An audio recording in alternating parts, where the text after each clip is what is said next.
Hello and welcome back to the series. This is number 7 in our journey around the globe as we meet with thought leaders, people who are involved in healthcare, and particularly those who are looking at the future of healthcare post this pandemic. It's been very challenging across the globe. Things are improving in some countries.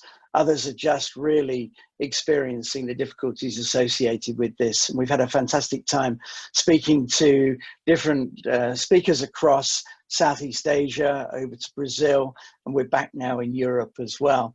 Just a reminder of the format, we're going to have a short presentation from our speaker today. We're then going to be able to ask some questions that we've prepared. We're also looking for you to ask your questions. You need to put those in the Q&A window, which is at the bottom of your screen, and just put in your questions in there, and then we'll start to ask those as we go forward. We'll also do a short poll in the middle as well. But really, I want to just introduce our speaker today. Päivi Salo is an IT and marketing director and leading digital transformation initiatives at Pohjala Hospital in Finland, where she's been creating digital services that improve patient experience and increase seamless collaboration between patients and care providers throughout the patient journey. And working in conjunction with people, processes, and technology, she's proven that the potential in digital technology can only be best unleashed and rethinking the care process by involving patients and the care providers. This is an area I particularly am interested in how we involve patients in this process as well, particularly post-COVID. So I want to hand over now to Päivi to allow her to do a presentation. In about 10 minutes, we'll start asking some questions. So thank you very much. Thank you, Tim, and thank you for the introduction, and good to be here. And good afternoon from my behalf as well. I have a quite broad area of responsibilities at Pohjala Hospital, but digital transformation projects are my favorite topic, and I'm really glad to talk about that today. But before we go into that one, a few words about the company I'm working in. So Pohjala Hospital is a network of 5 private hospitals in Finland who are specialized in orthopedics. Our core task is to provide a rapid and safe return to work or to sports with supreme customer experience. Our first hospital was opened 7 years ago, and last year we performed around 7,000 orthopedic operations in our hospitals. Our story began when our owner, Pohjala Insurance, the biggest insurance company in Finland, analyzed their compensation cost, and they found out that the biggest share of the compensation cost that they had to pay was related to sick leaves and pensions of the injuries that people or the patient that got injured, and not so much about the direct cost of treatment. So they decided to found a hospital that would specifically focus on shortening sick leaves. So therefore our business idea is really clear and simple. Pohjala Hospital's job is not to maximize operating profit, but it is to maximize the treatment outcome. When the injured patients recover fast and return to work fast, the insurance company will save money, and because they don't have to pay the compensation for unnecessary or excessively long sick leaves. So we as a company have only 2 criteria for success, and it's mentioned here on the slide. One is the return to work measure, which makes us to focus on the treatment outcomes.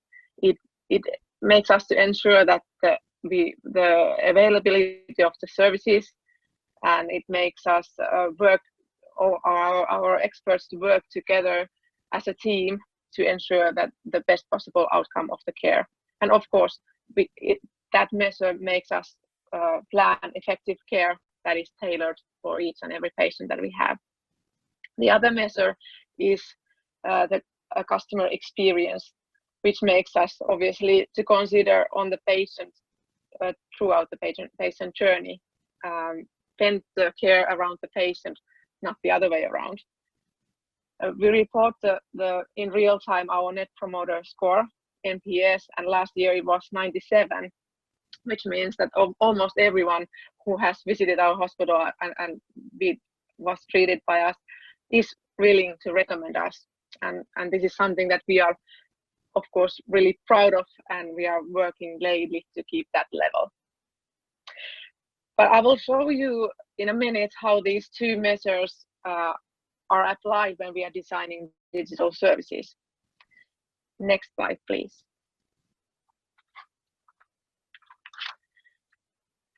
This picture summarizes the orthopedics care path and how digital tools and services are part of it.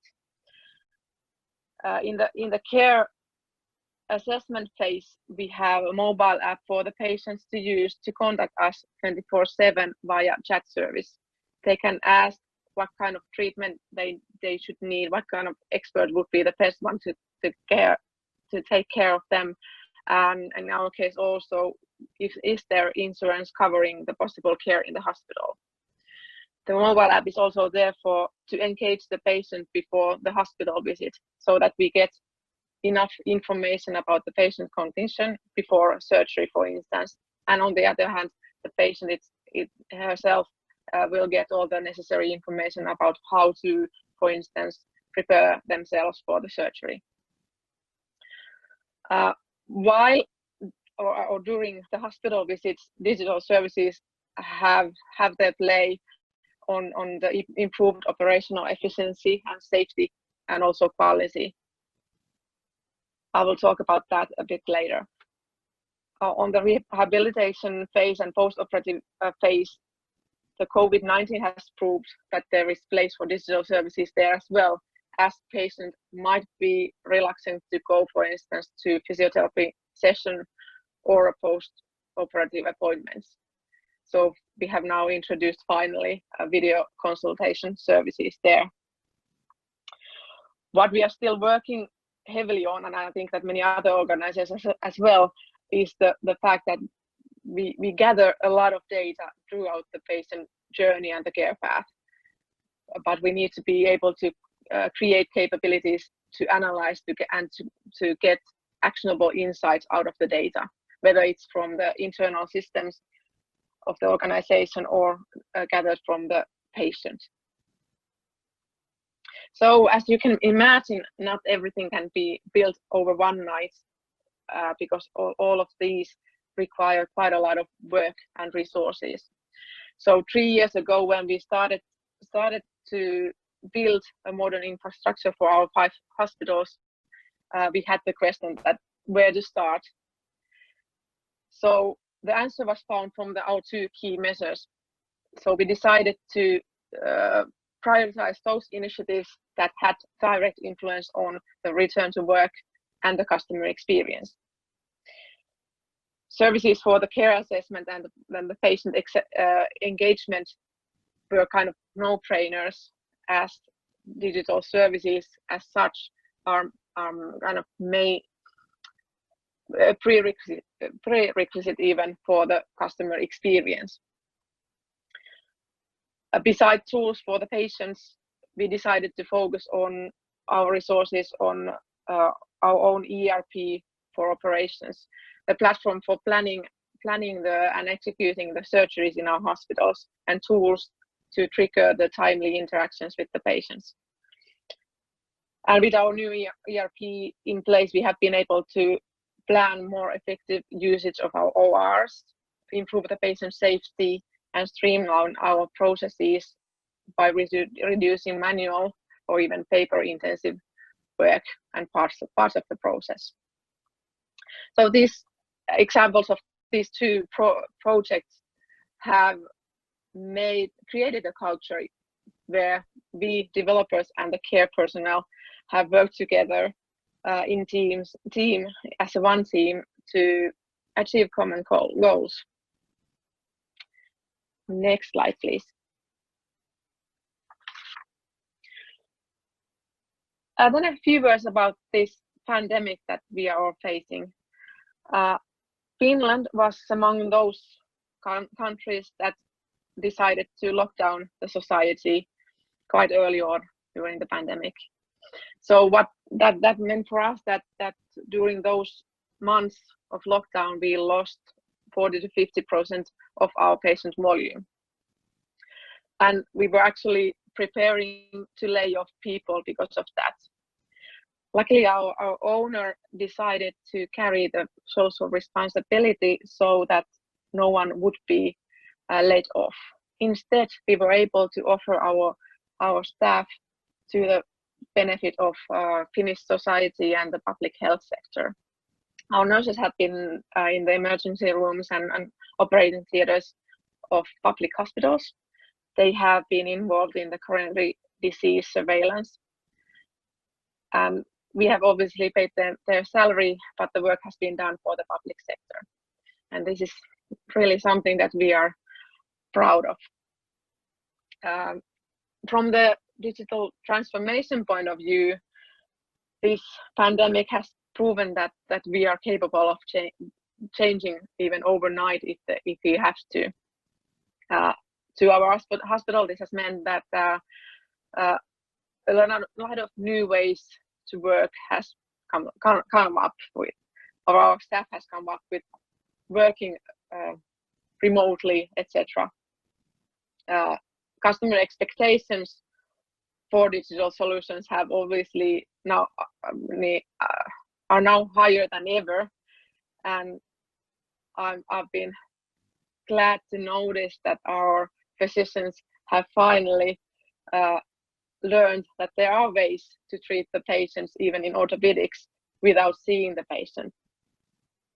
They have found out that digital technology is there to make it easier to engage with the customer or the patients and even the fellow teams. So you don't always have to be in the hospital premises yourself either. So these we have made some rapid changes, making sure that the home office work is, you can do that even as a hospital staff. And I think that these rapid changes have made us stronger, and it has made us realize that we need to be agile, and we need to have certain capabilities in the future as well to be able to react quickly in the changing need and changing demand. Next slide, please. So to summarize some key findings and learnings, these are the most important things, in my opinion, that you need to consider when pushing digital initiatives in your organization. First of all, listen, observe, and learn. When creating digital services, you should always start by observing and learning how things are done currently, why they are done the way they are. Because sometimes the medical staff is also so used to the restrictions of tools that they can't even imagine that things could be done differently.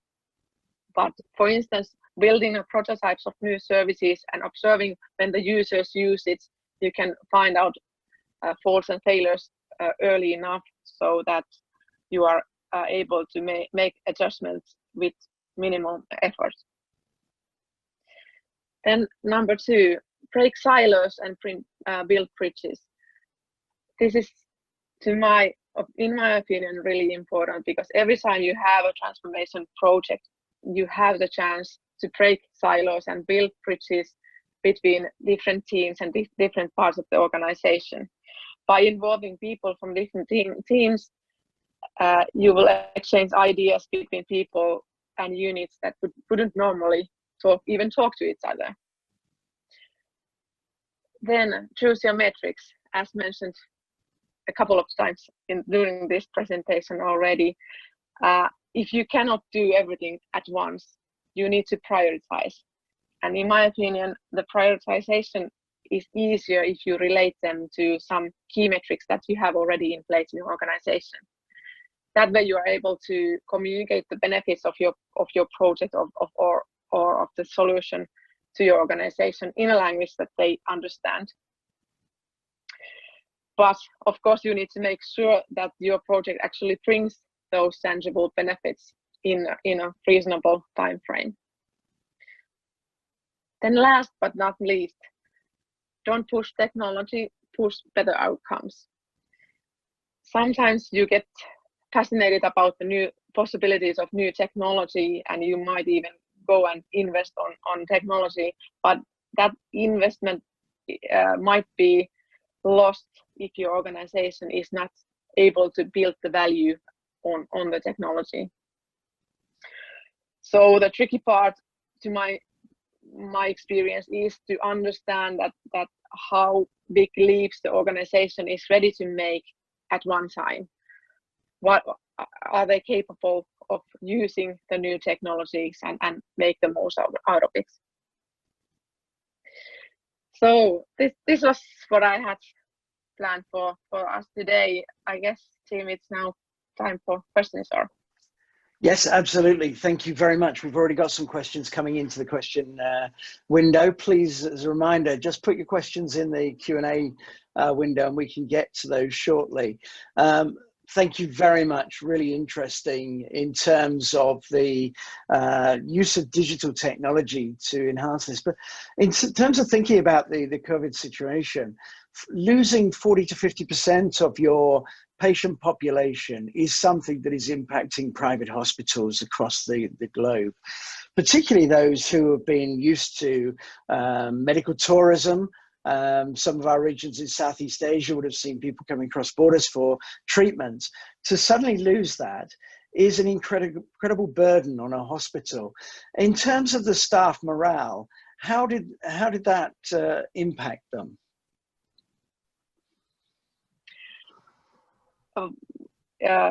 Our case, as I explained, by offering them the possibility to go to the front lines of the public sector, that has been a really great thing for many of our staff. So not to sit around and wait for the patients in our hospitals, or fear of losing jobs. So that has kind of brought the morale even higher than before. But obviously, this situation has also impacted so that people need to start kind of looking for new ways of doing the work and innovate new ways of working. And it's not just, of course, the staff who are impacted, but patients who have been waiting patiently for orthopedic surgery, who are often in pain. Have you been able to support those patients in the community through additional external treatments or anything? Yeah, we have, and the burden that we have had is that because we don't treat those other patients than orthopedic patients, so we have had to kind of ensure the patients that yes, it's still safe to come to us. It's still safe to come to surgery during this pandemic.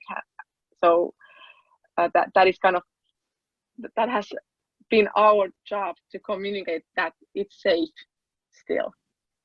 Yeah, and you have an enviable NPS in terms of the response. Have you done any surveying of patients during this time? Has that been maintained in terms of their perception of the hospital? Yes, luckily the NPS has remained on the high level as before. So somehow we have managed to treat the patients as well as before. Excellent. I'm interested in the use of digital technology for consultation or for meeting with patients outside of hospital. That's been a theme that we've seen across the globe, where people have changed the way that they're practicing. Obviously, within orthopedic surgery, most of the time, the consultation is looking at how people are walking, how their hips are moving, their knees are moving. How have the doctors engaged in that process? Well, the technology has been there for quite many years, and I've tried to push that for them already before. But only now, when the customer or the patient demands has been there, our physicians have been willing to change their behavior. So just being able to provide them the tools for them to do the job is all that I have been able to do at this point. And now I'm happy to learn that they have now come up with new ideas how can they use these video consultations in other ways as well. And in terms of the law in Finland, was there any need to change the law to allow video consultation, or was it available straight away? No changes. It has been available for quite some time now, and I think the orthopedic area is the kind of last area where it hasn't been utilized that much at this point. But patients' acceptance of this process has been equally positive. Yes, definitely, because if they are scared to travel to hospital or leave their homes, so this is the perfect way for them to have their physical therapy sessions and have the doctor to check their movements via video. So definitely this is something that the customers have been even asking before the pandemic. And does that mean that you can extend the size of your population that you can serve by providing video consultation? Has it increased your breadth of customer base? I think it will.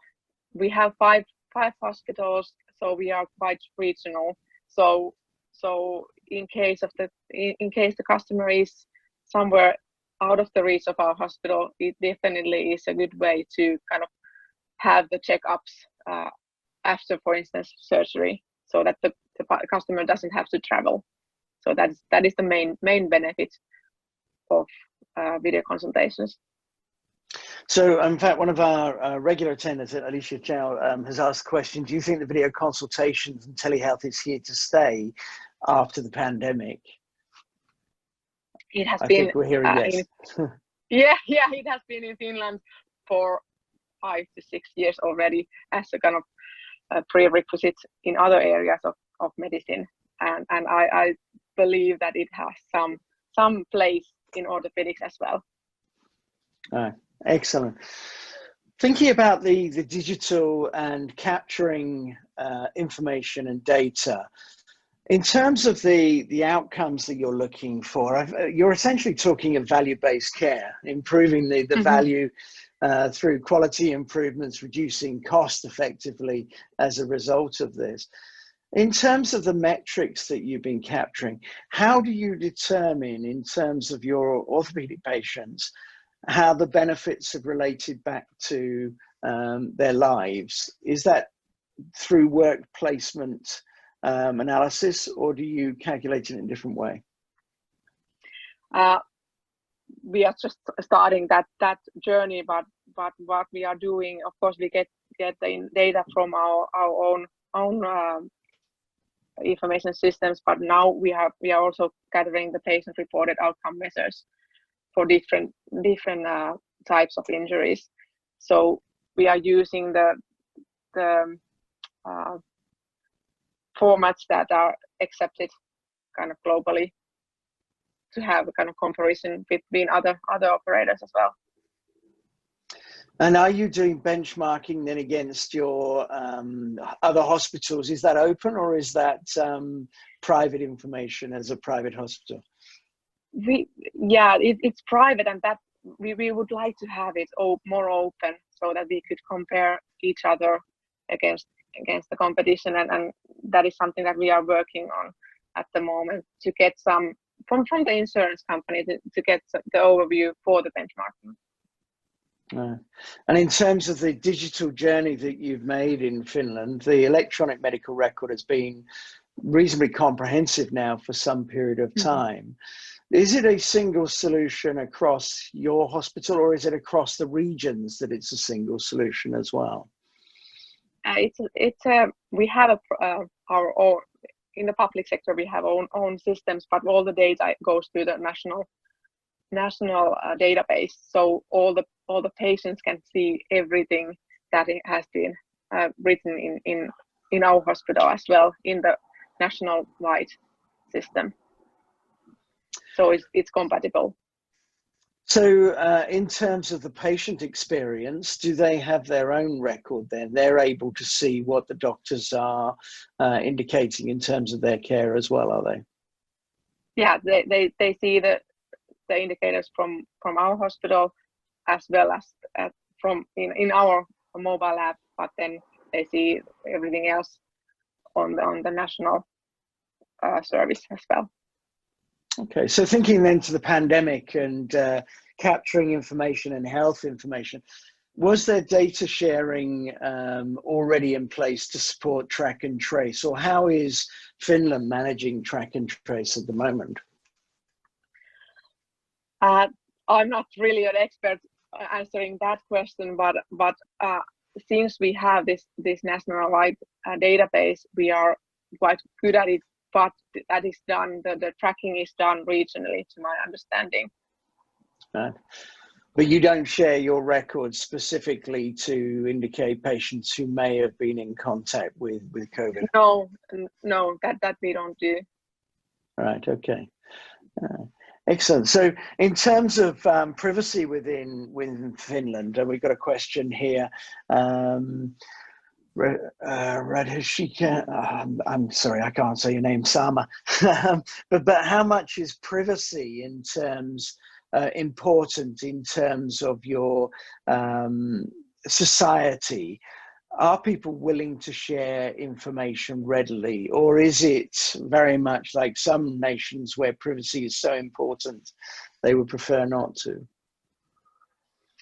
I think that in Finland, people in general trust the authorities quite a lot.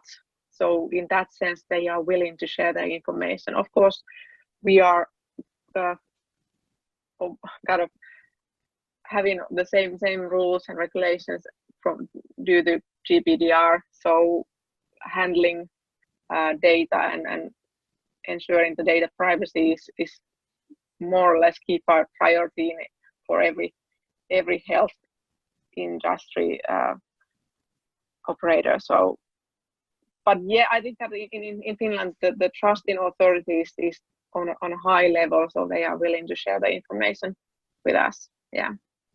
Yeah, it's an interesting difference as we talked across the world. Some people have had to open up privacy and also break down some of those silos of information and knowledge, whereas it sounds to a degree, in some respects, Finland has already broken down some of those silos and is willing to share more.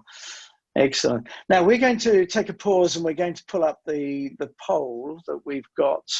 I'm going to put that on the screen now. And the question today is, what are the greatest challenges in the journey of hospital transformation? So our attendees, if you can have a look at the list here, we need to select 3. So in terms of your own challenges, where you are today, is this the organization silo? Is it around funding, the insurance model, the public-private model? IT data privacy framework, interoperability between systems, lack of manpower expert in health informatics, or fear of changes in organization. So we're going to leave this on the screen for a moment. Just a reminder, questions to go into the Q&A box. We've got more questions coming in now.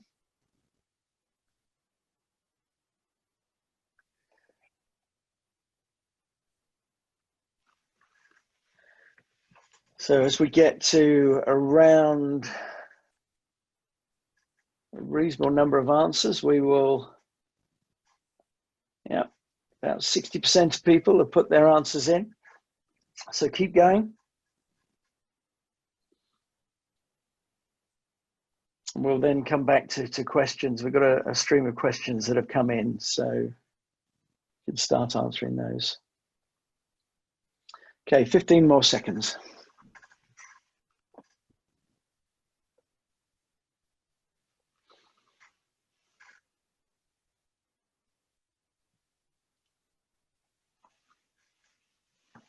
Right, okay, we're going to close that now, and we're going to bring up the responses and see where the majority of people have landed.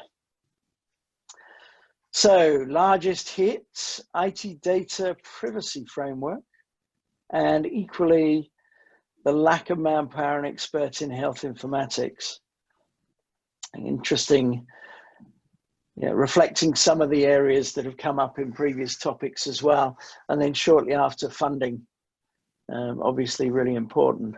Thank you very much for your responses. We're going to start pulling up some of the questions from the audience. Shemaine Chow has said, how do you ensure the right balance between adopting technology and achieving better outcomes? And how will the metrics be determined so that optimum results are achieved?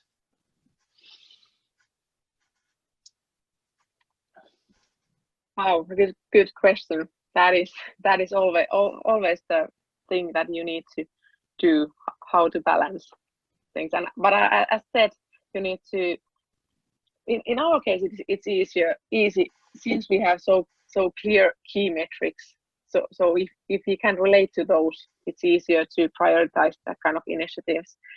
But the trick is that how can you ensure that your organization is capable of adapting a new technology, and what is the pace? And I rather do small projects that lead us to the right direction than have one giant leap that would actually risk or make the investment useless. Did that answer the question?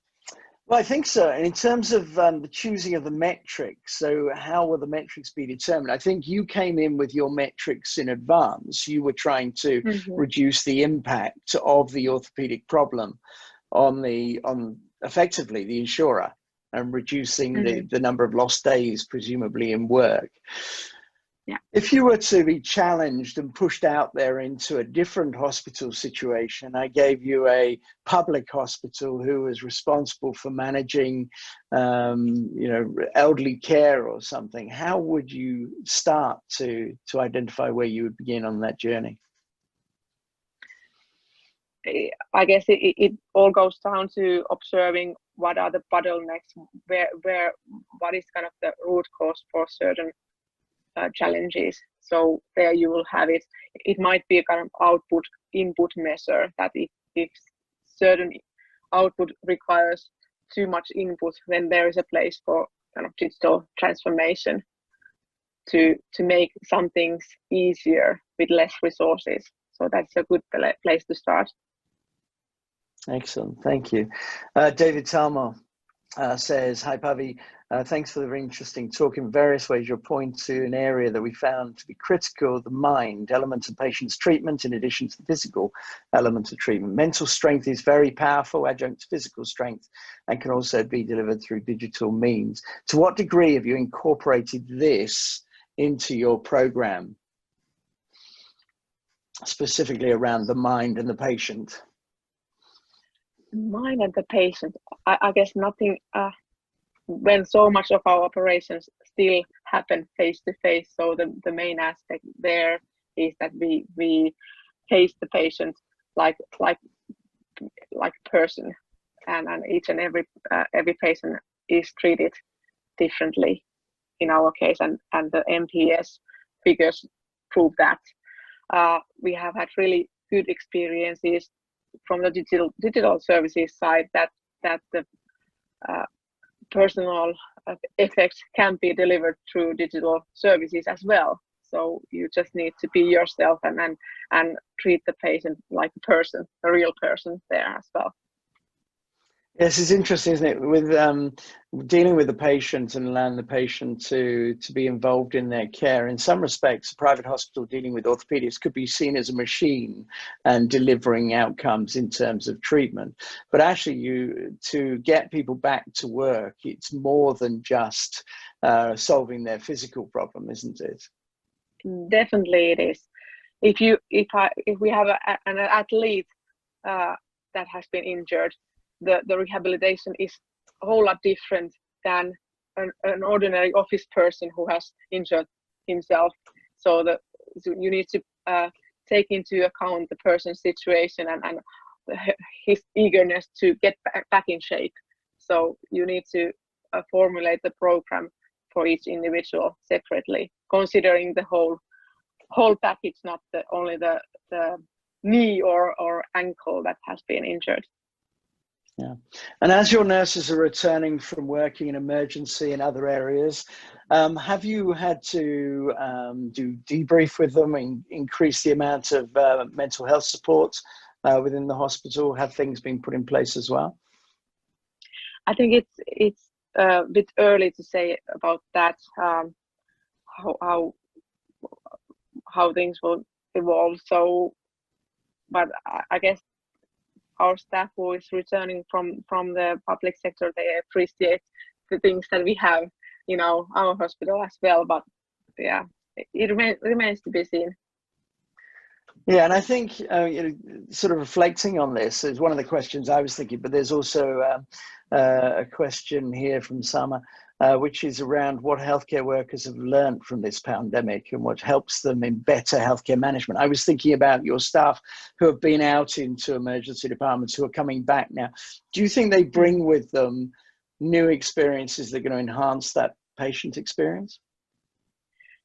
Definitely, they will. And what we have learned already that since our safety and quality culture is so high already, the actions that we are able to make, how we encounter the people coming into our hospital, we are quite happy that we have already kind of the system in place to avoid unnecessary risks.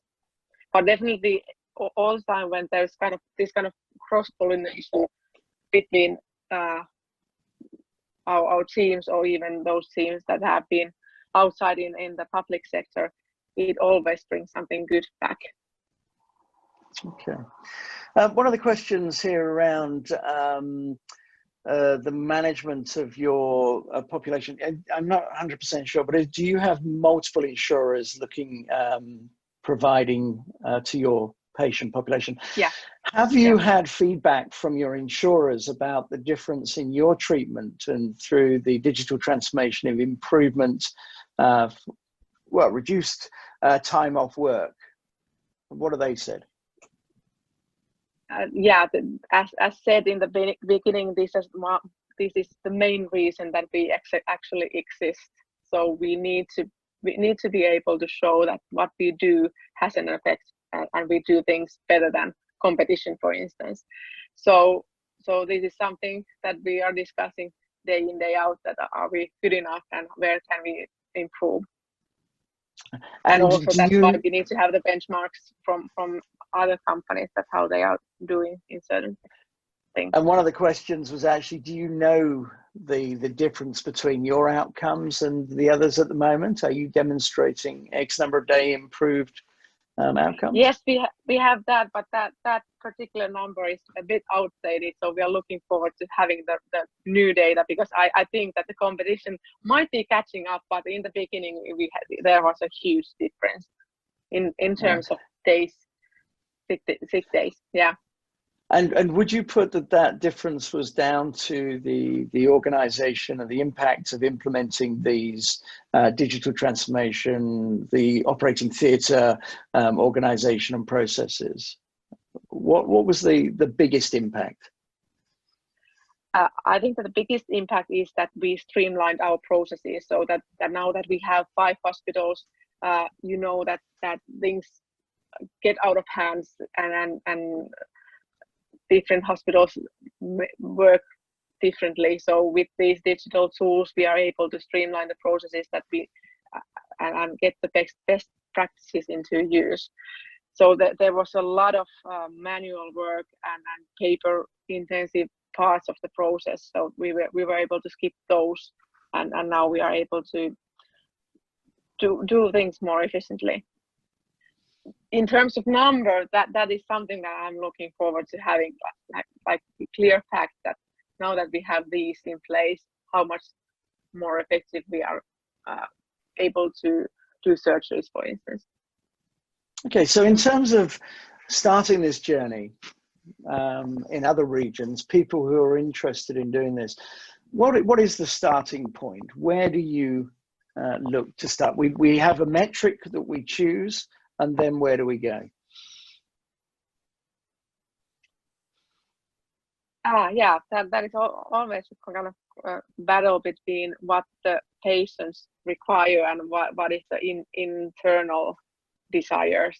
So you need to kind of find your own way, go forward, and in my opinion, you need to have the goal where you are heading at, and have a clear roadmap of the steps how you reach that point. Of course, you are never ready, so you need to be able to make plans all the time and revise your plan.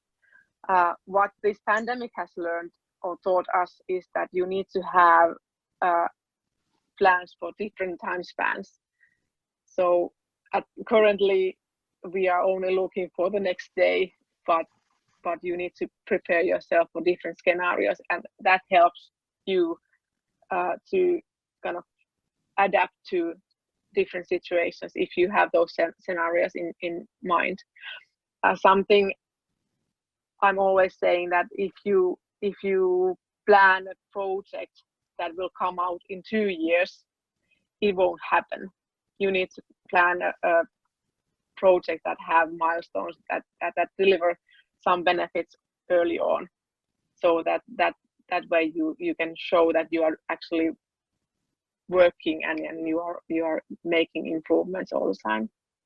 So, and in terms of just one final question before we ask will it be the same again, from Lisa Chow, with the aging population growing in Finland, has that impacted the way you've been delivering digital healthcare as well?